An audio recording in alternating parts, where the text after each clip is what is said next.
Good afternoon. This is Myesha coming to do our reading the Bible together. And today, for this Monday, we'll be reading Numbers chapter 22 from the New Living Translation. I hope you all had an amazing weekend. We are going to get started.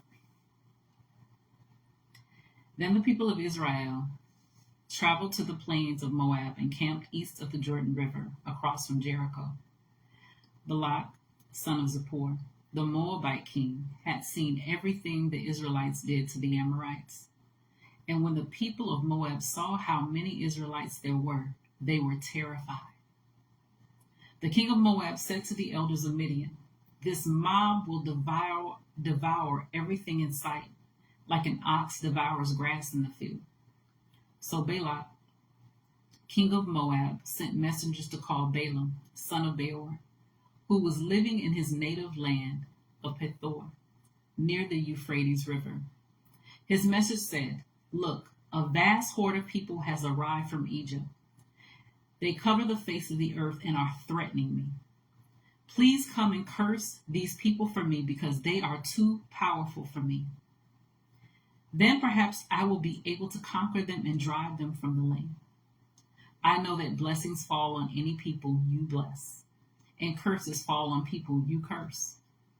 Balak's messengers, who were elders of Moab and Midian, set out with money to pay Balaam to place a curse upon Israel.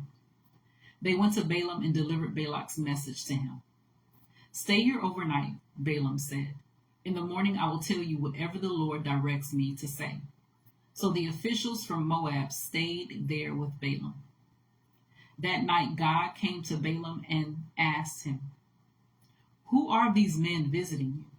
Balaam said to God, "Balak, son of Zippor, king of Moab, has sent me this message. Look, a vast horde of people has arrived from Egypt, and they cover the face of the earth. Come and curse these people for me. Then perhaps I will be able to stand up to them and drive them from the land." But God told Balaam, "Do not go with them. You are not to curse these people, for they have been blessed." The next morning, Balaam got up and told Balak's officials, "Go on home. The Lord will not let me go with you." So the Moabite officials returned to King Balak and reported, "Balaam refused to come with us." Then Balak tried again. This time he sent a large number of even more distinguished officials than those he had sent the first time. They went to Balaam and delivered this message to him. "This is what Balak, son of Zippor, says. Please don't let anything stop you from coming to help me.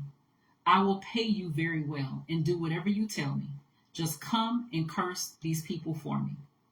But Balaam responded to Balak's messengers, "Even if Balak were to give me his palace filled with silver and gold, I would be powerless to do anything against the will of the Lord my God.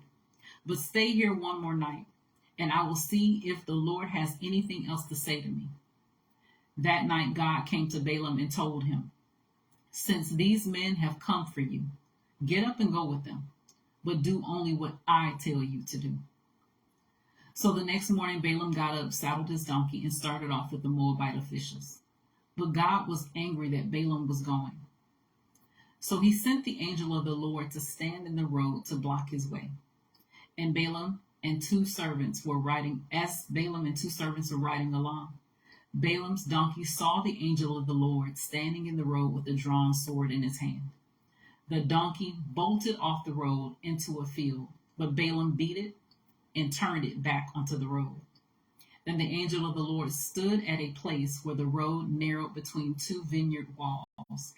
When the donkey saw the angel of the Lord, it tried to squeeze by and crush Balaam's foot against the wall. So Balaam beat the donkey again. Then the angel of the Lord moved farther down the road and stood in a place too narrow for the donkey to get by at all. This time when the donkey saw the angel, it lay down under Balaam. In a fit of rage, Balaam beat the animal again with his staff. Then the Lord gave the donkey the ability to speak. "What have I done to you that deserves your beating me 3 times?" it asked Balaam. "You have made me look like a fool," Balaam shouted. "If I had a sword with me, I would kill you." But I am the same donkey you have ridden all your life, the donkey answered. Have I ever done anything like this before? No, Balaam admitted. Then the Lord opened Balaam's eyes, and he saw the angel of the Lord standing in the roadway with a drawn sword in his hand. Balaam bowed his head and fell face down on the ground before him. Why did you beat your donkey those 3 times? The angel of the Lord demanded.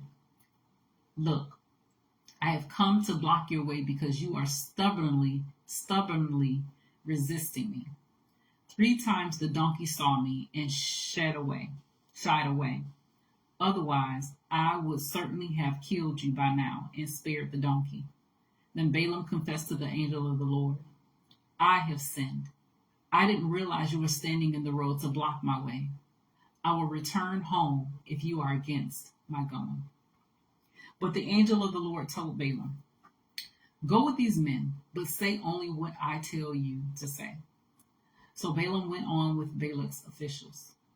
When King Balak heard that Balaam was on the way, he went out to meet him at a Moabite town on the Arnon River, at the farthest border of his land.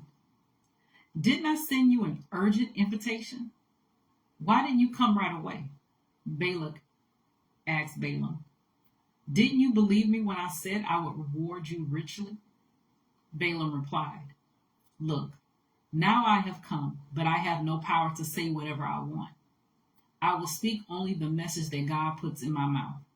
Then Balaam accompanied Balak to Kiriath Huzzah, where the king sacrificed cattle and sheep.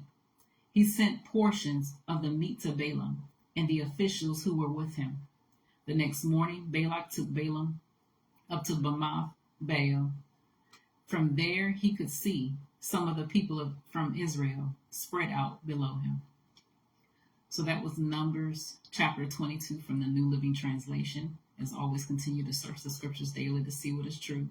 Allow Holy Spirit to illuminate the word into your heart, into your mind, bringing knowledge, understanding, and wisdom, and most of all, revelation of who God truly is, his nature, his character, and how much he truly, truly loves you. You guys take care. God bless, and we'll see each other tomorrow.